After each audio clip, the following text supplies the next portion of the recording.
Hay un autor cristiano que se llama Richard Foster. Él es autor de un par de libros que son lectura casi obligada para aquellos que hemos dado pasos hacia el ministerio, no solo al pastorado, pero si usted desea dar pasos al ministerio, usted tiene que leer al menos estos dos libros de Richard Foster. Uno de ellos se llama Alabanza a la disciplina y otro se llama Ríos de agua viva. Richard Foster dice que la superficialidad es la maldición de nuestra era. La superficialidad. Cuando hablamos de superficialidad, estamos hablando de esos terrenos poco profundos, esa falta de intención nuestra, del ser humano, para indagar profundamente, no en cosas o en conocimiento superfluo, vano, pero en las cosas que realmente son importantes. Muchos de nosotros pasamos mucho tiempo de nuestras vidas en la superficialidad y no tenemos intención de indagar a lo profundo, ¿verdad? Y la razón es muy sencilla, somos hijos de nuestro tiempo. En nuestro tiempo, en esta era que nos toca a usted y a mí vivir, somos víctimas de la satisfacción inmediata. Todo es rápido, todo es fácil, ¿verdad? En algún momento para poder comer cierta fruta teníamos que esperar a que fuera temporada de esa fruta, ¿verdad? Pero ahora no, ahora usted puede ir al H-E-B en cualquier momento del año y casi en cualquier momento del año va a encontrar casi cualquier fruta que usted desee, ¿verdad? ¿Por qué? Porque tenemos somos víctimas de esta idea de ser satisfechos en el momento en el que querramos. Usted se le antoja una hamburguesa y va pronto al Carl Jr. o al lugar que sea de su preferencia, ¿verdad? Y sabe que ahí va a estar exactamente como a usted le gusta, ¿verdad? El mundo hoy más que nunca necesita que la gente de Dios, es decir, usted y yo, estemos dispuestos a meternos a profundidades, a terrenos angostos, a aguas profundas. Hoy en la sesión de vida cristiana, Ileana nos daba un ejemplo y decía, luego dedicamos tanto tiempo a conocer y después ya no sabemos qué hacer. Ella estaba hablando acerca del placer de poder alimentar nuestra mente, ¿verdad? Y el aprendizaje. Pero quizá esas líneas las pueda usar yo hoy para decir lo siguiente. Quizá hoy el mundo no solo necesita gente más inteligente, que el mundo necesita gente, sí, inteligente, que busca alimentar su mente y su alma con inteligencia, con conocimientos importantes. Pero más que nunca el mundo necesita personas de Dios que tengan una vida espiritual profunda. Porque saber mucho, pues es bueno, pero una vida espiritual profunda. El asunto es que luego pensamos que las profundidades espirituales son para yo le llamo los gigantes espirituales, ¿verdad? Y entonces asumimos que esos terrenos, esos lugares, son ajenos a nosotros. Y decimos, no, eso está totalmente fuera de mi alcance. O sea, yo no soy el apóstol Pablo, ni el apóstol Pedro, vaya, ni el apóstol Tomás, ¿verdad? Como para poder yo considerarme uno de esos o ellas que pueden navegar en esas aguas profundas de Dios, ¿verdad? Pero no. Los terrenos de profundidad espiritual no están fuera de nuestro alcance, no son terrenos que solo las personas que se dedican a la contemplación y a la meditación puedan explorar. O sea, estos son lugares en los cuales diariamente usted y yo podemos entrar en el Señor. ¿Sí? O sea, no solo alguien que se dedica solo al Señor, ¿verdad? Y a orar todo el tiempo, no, nos imaginamos, ¿no? Como la anciana Ana que se dedicaba a la oración y el ayuno durante no sé cuántos años. ¿Cuántos años se dedicó Ana a la oración y el ayuno? ¿Alguien se acuerda? 80 y tantos años, ¿no? Y decimos, wow, no, esa mujer sí estaba yo no puedo, yo estoy ocupado, tengo 2 hijos, tenemos cosas que hacer en la vida y pensamos, no, yo no puedo estar en esos lugares. No es cierto, sí puede, diariamente usted puede venir a esas aguas profundas en Dios. Ahora, una de las razones por las cuales no nos metemos es por el pecado nos ata a la superficialidad, porque lo sencillo es ser superficial. Lo sencillo es no indagar, lo sencillo es no profundizar.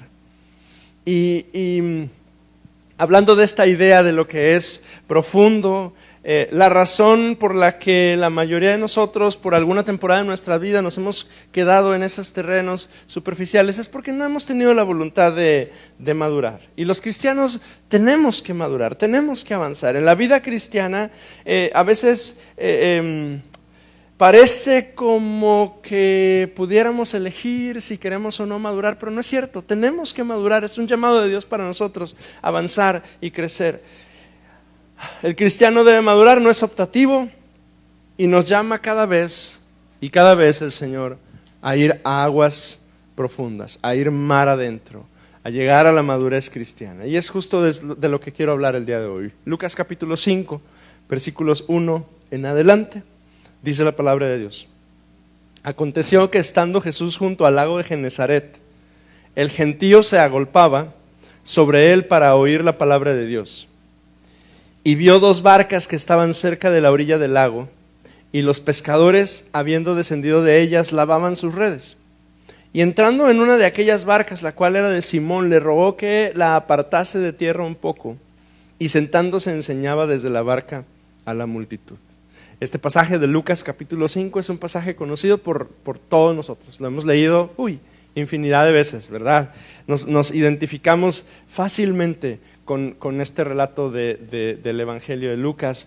Y lo identificamos porque la escena es muy particular, ¿verdad? E incluso hasta en películas o en series hemos visto este lugar. Jesús se encuentra en un lugar, en un pueblecito muy particular, se llama Genesaret. Genesaret. También es conocido como el mar de Galilea. También en la Biblia en algunos lugares se le conoce como el mar de Tiberíades o el lago de Genesaret. Y algunos detallitos acerca de este lago, ¿verdad? Es un área deprimida, está como 210 metros bajo el nivel del mar, eso es curioso. Es una especie de valle y justo en el centro del valle se encuentra este lago. Tiene un clima particularmente distinto al resto, a la zona, justo por eso, por esta condición que se encuentra, que está deprimido. Y es contrario a toda la zona alrededor, porque se identifica la zona del Medio Oriente de esa parte del mundo como una zona muy árida, pero por las características de este valle, esta es una zona propicia para la cosecha. Y en el tiempo de Jesús, en ese lugar, alrededor de ese lago, vivían como 135,000 personas. Estaban distribuidos entre 9 y 10 pueblecitos que estaban alrededor de ese lago. De hecho, Genesaret significa jardín de las riquezas, con frutos dulces como el sonido del arpa. O también se conoce como el príncipe de los jardines. Entonces pudiéramos decir que ese lugar, el lago de Genesaret, en esa parte de Galilea, es una zona rica, abundante, donde se dan las cosas, donde hay cosecha y hay alimento y es una fuente natural de riqueza. La gente que vive alrededor de esas 10 ciudades, alrededor de ese mar de Galilea, son gente próspera. Y ahí, en ese lugar, vive un viejo llamado Pedro. Ese es cuate nuestro, ¿verdad? Ese sí lo conocemos. Pedro, Simón Pedro, ¿verdad? Él, en esa zona de Galilea, él se dedica a la pesca. Él probablemente era de familia de pescadores, porque eso era lo usual, ¿verdad? El papá carpintero, el hijo aprendía el oficio del papá. Muy seguramente el papá de Pedro fue pescador y Pedro también se dedicaba a la pesca. Pero ese día Jesús también estaba ahí. Pero Jesús estaba haciendo algo diferente. Jesús está predicando el Evangelio. Y Jesús hace algo curioso, porque toma una de las barcas para predicar. Como si a través de eso pudiera tener una mejor perspectiva de todas las personas que están escuchándole. Y yo tengo algunas preguntas, ¿verdad? ¿Cuánto duraría el sermón de Jesús? ¿Cuánto se imagina? 4 o 5 horas. Leo es de aguante. 1 hora, 2, 3 horas. Pues ahí está Jesús. Jesús está en una barca predicándole a la gente. Y Simón ha estado cumpliendo con su oficio. Simón es un buen judío, trabaja, tiene familia, atiende a los suyos con responsabilidad, porque la Biblia dice que se hace cargo de su suegra. Ha heredado el negocio familiar, administra, lidera a los pescadores del área. El testimonio de ese pasaje nos muestra que hay un cierto nivel de liderazgo con él. Vive bien, o sea, vive en Genezaret, el lugar de la abundancia, el jardín de la abundancia, la tierra de la abundancia. Pero entonces a Simón le empiezan a salir las cosas no tan bien como se supone que deberían salir. O sea, a pesar de que tiene todo lo que alguien pudiera hacer, tiene una familia, se hace cargo de ella responsablemente, tiene un negocio, heredado un negocio familiar, vive en el mejor lugar en el que pudiera vivir para dedicarse a eso, la zona es buena, pero de pronto las cosas dejan de salir como se supone que deben de salir, porque no hay pesca. No hay pesca. Ese es el diagnóstico del pasaje. Y nos identificamos fácilmente con esa condición, porque a veces las cosas no solo empiezan a salir menos bien, sino que a veces las cosas empiezan a salir notablemente mal. Trabajamos y no hay fruto del trabajo, nos esforzamos y no logramos nuestros anhelos, intentamos una y otra vez y no hay resultados. Y algunos de nosotros nos hemos preguntado, bueno, pues ¿de qué se trata esto? O sea, porque a veces las cosas dejan de funcionar, porque tiene que llegar el momento, normalmente llega el momento en nuestras vidas en las que nos damos cuenta que la vida no es como las funciones matemáticas, es decir, no hay una fórmula exacta para que las cosas funcionen de esta forma. Las cosas que funcionaron ayer no necesariamente funcionan hoy y no necesariamente van a funcionar y van a tener resultados mañana. Y eso nos puede generar mucha frustración, pero es una realidad. La hemos enfrentado usted y yo, y Pedro está en ese momento de su vida. Pedro se está enfrentando justamente a eso en Lucas capítulo 5. La vida iba bien, las cosas funcionaban, la fórmula jalaba hasta que dejó de funcionar. Pedro está enfrentando que la vida no funciona. Y parece ser que ese es el mejor momento. No hay mejor momento para que Jesús se meta en la barca que ese momento. Versículo 4. Cuando terminó de hablar, dijo a Simón: boga mar adentro y echad vuestras redes para pescar. Respondiendo Simón le dijo: maestro, toda la noche hemos estado trabajando y nada hemos pescado, pero bueno, tú dices, lo hago. En tu palabra voy a echar la red. Y pienso algunas cosas respecto de esta escena. Bueno, la primera es Jesús, un carpintero, rabino, se sube a la barca, no de un principiante, no de un turista, de un pescador. Ahí se sube Jesús en la barca. No hay cosa más incómoda que darle consejos a un experto, ¿sí? O sea, yo no voy a ir con Gabriel Elorza y me voy a poner a platicar de impuestos y le voy a dar consejos sobre cómo debe hacer su trabajo. ¿Por qué? Pues porque el hombre es contador, él sabe lo que está haciendo, ¿sí? Yo no voy con Jonás y le digo: Jonás, se me hace que necesitan cambiar todos los postes de la ciudad porque qué cosa, qué terrible el sistema. Jonás trabaja en Comisión Federal. Yo no voy a ir con él y me voy a poner a darle consejos ni mi opinión sobre el asunto, porque Jonás me va a ver con mucha prudencia, quiero pensar, con mucho amor cristiano, me va a poner la mano en el hombro y me va a decir: sí, pastor. No le dices a un vendedor cómo vender, no le dices a un chef cómo preparar una pieza de carne, no le dices a un predicador cómo predicar, aunque a veces algunos sí lo hacemos. No le dices a un diseñador qué colores, qué paleta de colores elegir, ni qué tipo de letra debes de poner, y no me gusta esa, mejor ponle Comic Sans. Nomás los diseñadores entendieron el chiste. Por lo tanto, no le dices a un pescador cómo pescar. Pedro es un experto. O sea, Pedro sabe que los bancos de peces se encuentran allá adentro. en aguas profundas, que se obtienen en la noche. ¿Sí? Pedro tiene sus herramientas, tiene sus cosas, tiene su manera de hacer las cosas.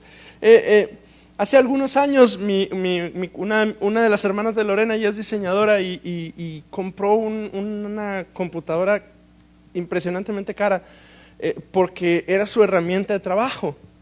¿Y para qué? ¿Por qué invertir tanto en eso? Pues porque el bien más valioso de un experto es su herramienta de trabajo. Porque con esa herramienta de trabajo va a poder hacerse de todo lo que necesita y va a ser la fuente de su trabajo. Bueno, el bien más valioso de Pedro es su barca. Y cuando Jesús llega, le pide algo a Pedro. Y hace lo mismo con nosotros. Cuando Jesús llega a nuestras vidas, Él nos va a pedir cosas. Nos va a decir, a mí, ¿qué tienes? Va a examinar nuestras vidas y nos va a pedir. Nuestros bienes en nuestras manos son una bendición, son la herramienta de subsistencia, ¿sí? O sea, para algunos de nosotros es una camioneta con la que podemos trabajar, para los fotógrafos son las cámaras de fotografía que puedan tener, para los músicos son los instrumentos que tienen, para los que se dedican a algún oficio en particular, la carpintería, la herrería, pues es las máquinas de corte, las sierras, las máquinas de soldar y etcétera, las herramientas, esas herramientas que tenemos que nos proveen a nosotros para poder trabajar. Nuestros bienes en nuestras manos son una herramienta, pero nuestros bienes en las manos de Dios no solo son una herramienta, sino se convierten en la plataforma para que el Evangelio de Jesucristo sea predicado a multitudes. Y entonces aquí tenemos a Jesús pidiéndole a Pedro entrar en su barca, su herramienta, sus terrenos, su lugar, donde Pedro manda.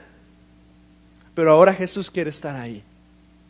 Y quiere estar ahí porque sabe el Señor que nuestras herramientas en nuestras manos sirven para la subsistencia, pero en sus manos se convierten en una plataforma para que el Evangelio sea predicado. Y justo es lo que pasa.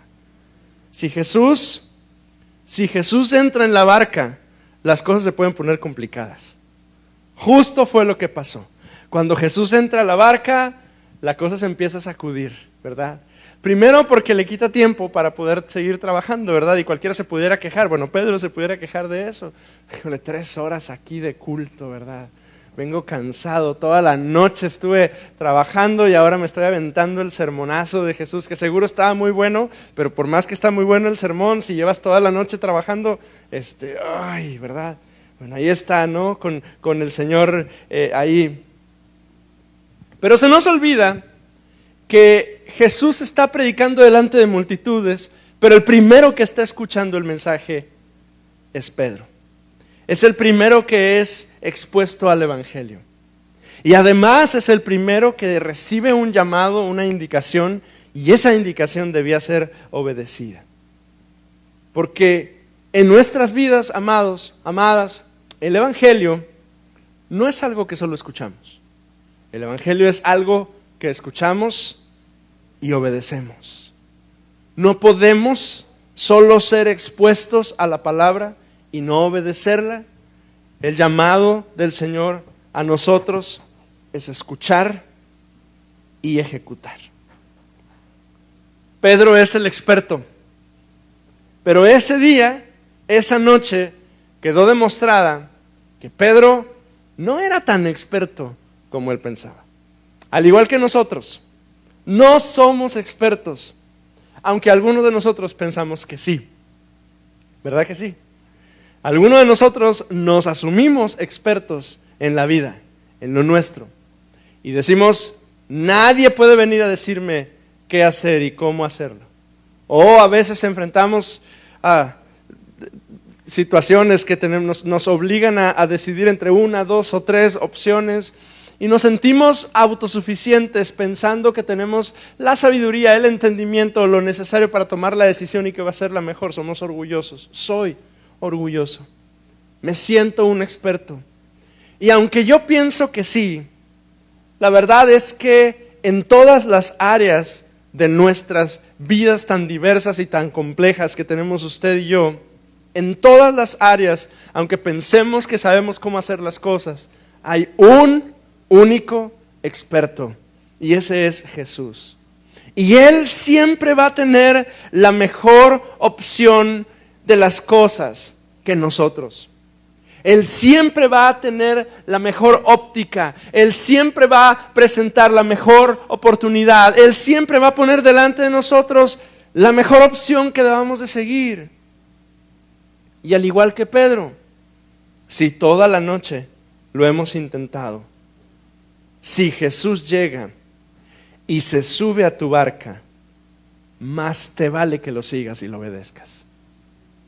Igual que Pedro, nos identificamos con él porque muchas veces nos ha pasado que las cosas no funcionan, que los peces no llegan, que las oportunidades no aparecen.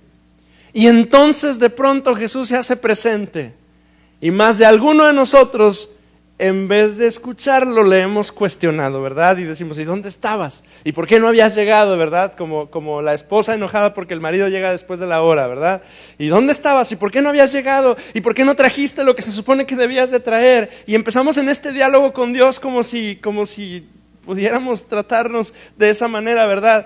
Cuando Jesús llega y se sube a tu barca, aunque sea una locura lo que te diga, síguelo.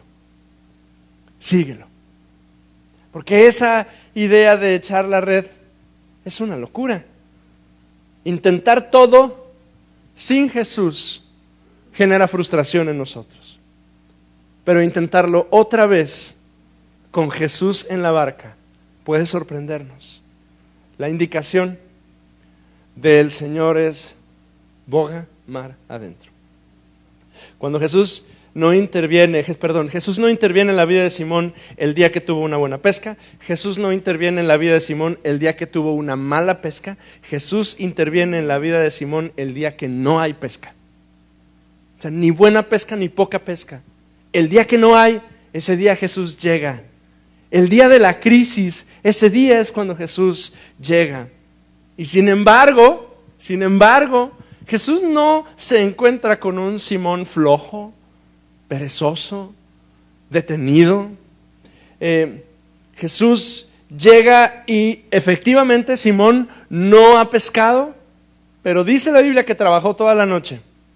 Y después de 12 horas de trabajo durante la noche, más probablemente, asumimos, 3 horas de culto, más o menos, Jesús lo llama y le dice, vamos mar adentro. Cuando nuestros recursos, amados, amadas, se agotan, ese es un buen día para invitar a Jesús a nuestra barca.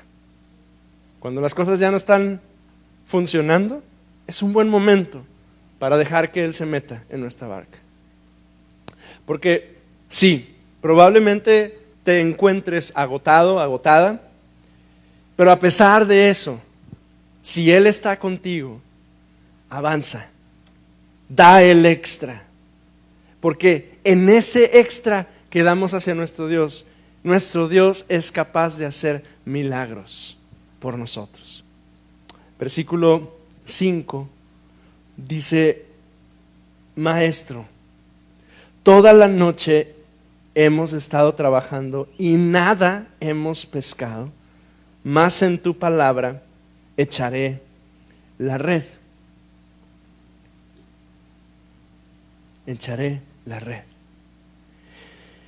La frase del versículo 5, en tu palabra echaré la red, en contraste con echen sus redes para pescar, denota que este diálogo fue no solo entre Pedro y Jesús, sino que había más personas ahí escuchando. Pero solamente Pedro atendió la indicación de Jesús. Versículo 6, y habiéndolo hecho, encerraron gran cantidad de peces y su red se rompía.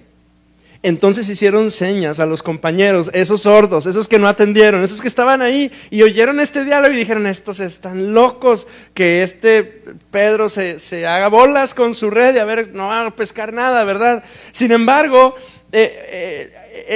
y le hacen señales y escuchan y vienen y ayudan y llenan ambas barcas de manera que hasta se hundían de la cantidad de peces que están saliendo. Porque este pasaje nos recuerda, amados, que Dios no nos deja atorados, no nos deja desprovistos, no nos abandona. Él es fiel y está listo para socorrernos. Y la bendición de Dios va a llegar a tu vida. Porque esa es la evidencia del pasaje. Cuando Pedro obedece, la red se llena y casi se rompe, y es capaz de llenar una barca y una segunda barca. Porque así es el Señor con nosotros. Él nos bendice, y no solo nos bendice para nosotros, nos da suficiente para darle a los que están alrededor de nosotros. Cuando Dios te bendiga y te prospera, compártelo. Comparte con quien está cerca de ti. No seas egoísta. Porque la gracia de Dios no compartida puede hacer que nuestras redes se rompan. Pero la bendición, cuando la compartimos, fluye y no se estanca y no se echa a perder. Al contrario, bendecimos a otros. Viendo esto, versículo 8, viendo esto, Simón Pedro cayó de rodillas ante Jesús diciendo: apártate de mí, Señor, porque soy hombre pecador. Porque por la pesca que habían hecho, el temor se había apoderado de él y de todos los que estaban con él, asimismo de Jacobo y Juan, hijos de Zebedeo, que eran compañeros de Simón. Pero Jesús dijo a Simón: no temas, desde ahora serás pescador de hombres. Y cuando trajeron a tierra las barcas, dejándolo todo, le siguieron. El versículo 11, dejándolo todo, le siguieron. Porque este es un diálogo de Jesús con Pedro, pero no solo Pedro siguió a Jesús, también otros, gracias a este evento, siguieron a Jesús. Amados, mar adentro, las aguas profundas son los lugares en los cuales nos encontramos con los milagros de Cristo. Aguas profundas, mar adentro. ¿Quieres ver milagros en tu vida, amado, amada? Boga mar adentro. ¿Quieres ver a Dios obrando en tu vida? Boga mar adentro. Métete a aguas profundas. Entrégate totalmente al Señor. Ya siendo un adulto, aprendí a nadar. Y recuerdo las primeras semanas yo llegar con Lorena frustradísimo porque no salía del primer carril de la alberca. Primer carril que tenía una plataforma de madera que hacía que tú te pudieras parar y no ahogarte. Sí. Y ahí me la pasé. Y no era completo el carril, nada más la mitad. Y ahí iba yo, iba y venía. Porque no sabía flotar. Aprendí a flotar como hasta muchas semanas después. Un día la maestra Zoraida me dice: Hugo, aviéntate. Dije: no, ¿está loca? No, qué miedo. Y me insistió tanto, me dijo: vas a poder, no puedes flotar porque ves ahí la madera que estás pisando y no vas a avanzar hasta que no te vayas y te avientes y vas a ver que sí vas a flotar. No le hice caso toda una semana hasta que finalmente me animé y no me morí. El ejemplo es muy simple, pero hay verdad en él. Muchos de nosotros vivimos vidas espirituales superficiales porque no nos animamos a salir de los terrenos seguros en los que estamos. No nos animamos. Asumimos que esto así es.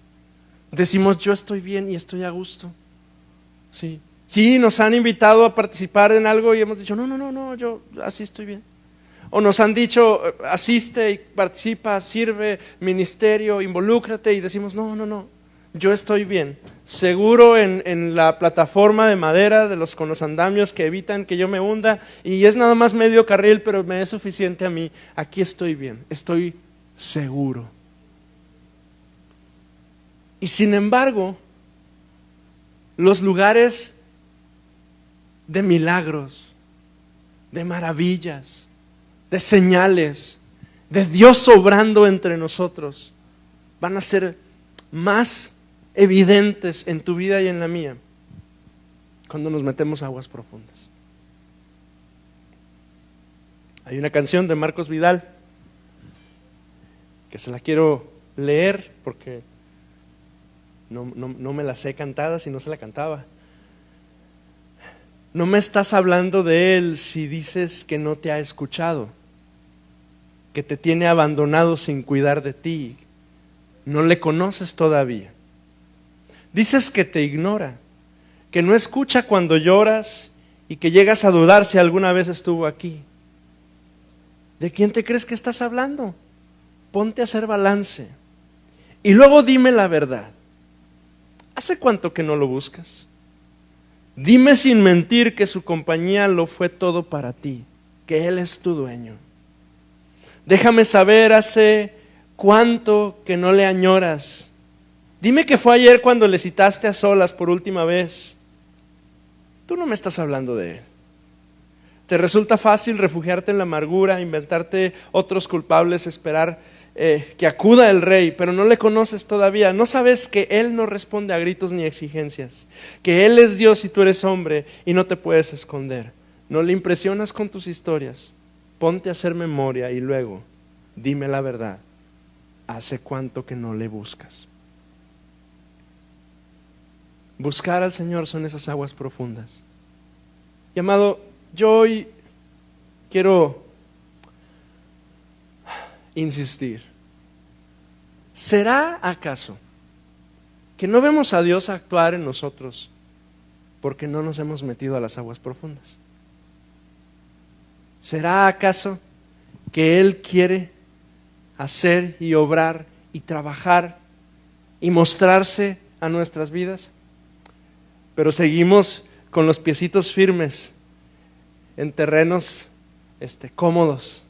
Alguien oró y dijo que nos podamos meter en esas aguas, que nos lleguen no nada más a los tobillos y a las rodillas y a la cintura y a los hombros, sino que podamos ir libremente en el río. Es una imagen, una ilustración que Ezequiel presenta del río del Espíritu Santo para la iglesia. Yo le quiero preguntar hoy, ¿está usted en aguas profundas? ¿Está usted en esos lugares en donde suceden los milagros? O a lo mejor está en la orillita, seguro, y el Señor le está diciendo desde hace mucho tiempo, métete. Cierre sus ojos unos minutos, por favor, conmigo.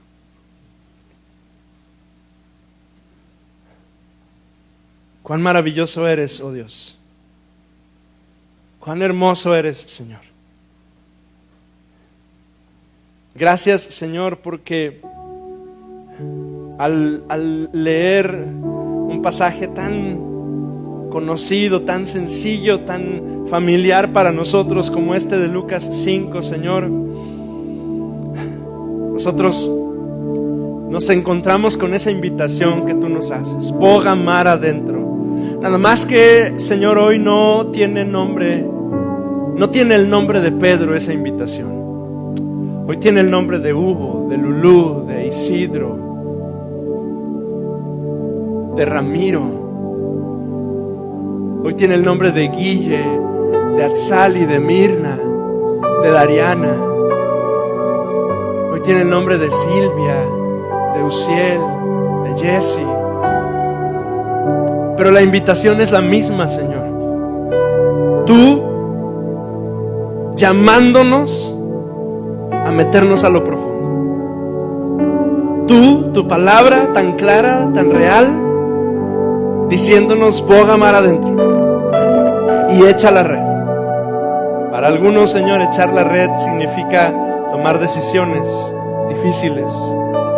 Para otros, echar la red significa dar pasos de fe increíbles. Para algunos, echar la red significa caminar en terrenos que no hemos estado dispuestos a caminar. Para cada uno, Señor, va a significar probablemente algo diferente, pero el llamado es el mismo, Señor. Tú hablándonos y diciéndome hoy claramente, boga mar adentro. Y hoy quiero responder, Señor, y rogarte, Señor, que me ayudes. Tú me llamas, Señor, y yo quiero responder a ti. ¿Qué le parece si estamos de pie, iglesia, juntos hoy?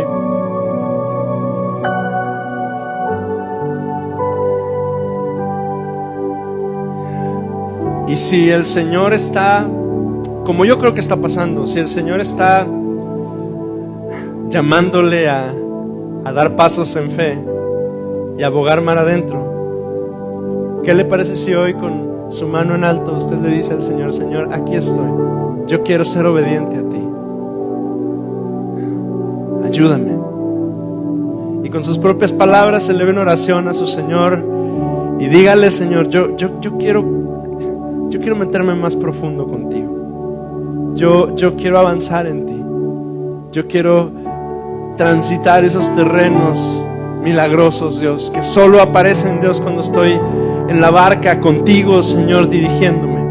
Yo quiero, Señor, vivir esa experiencia de ver multitudes de peces llegando a mi barca, Señor, como respuesta, Dios, pero solo lo voy a ver, Señor, si estoy contigo, si te he permitido meterte a mi barca, si he permitido que tú me dirijas. Entonces aquí estoy, Señor, siguiendo tus pasos, en el nombre de Cristo. Aleluya. Adoremos juntos al Señor.